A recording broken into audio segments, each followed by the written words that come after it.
नमस्कार, मी श्रीकांत घुले. आपण पाहताय झी24 तास बुलेटिनमध्ये आपलं स्वागत. आणि सुरुवात एका महत्त्वाच्या बातमीनं. सोलापूर विधान परिषदेवर काँग्रेसने दावा केलाय. सोलापूरची जागा काँग्रेसला देण्याची मागणी केली. महाविकास आघाडीमध्ये वादाची ठिणगी पडण्याची शक्यता आहे. काँग्रेसचे प्रदेश प्रवक्ते काकासाहेब कुलकर्णी यांनी प्रदेशाध्यक्ष हर्षवर्धन सपकाळ यांच्याकडे ही मागणी केलेली आहे.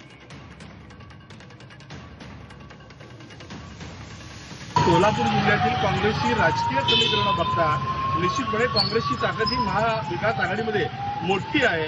या ठिकाणी आमचे खासदार मोठ्या मताधिक्याने निवडून आलेले आहेत. या ठिकाणी सोलापूर महापालिका असेल, जिल्हा परिषद असेल किंवा स्थानिक स्वराज्य संस्थेमध्ये आमची संख्या ही लक्षणीय आहे. त्यामुळे निश्चितपणे या ठिकाणची गणितं घालता, संख्येची गणितं घालता आमचा निवडून याचा निश्चितपणे दावा आहे. आणि म्हणून मी काल आमचे नेते आदरणीय हर्षवर्धन सपकाळ साहेब यांची भेट घेतली.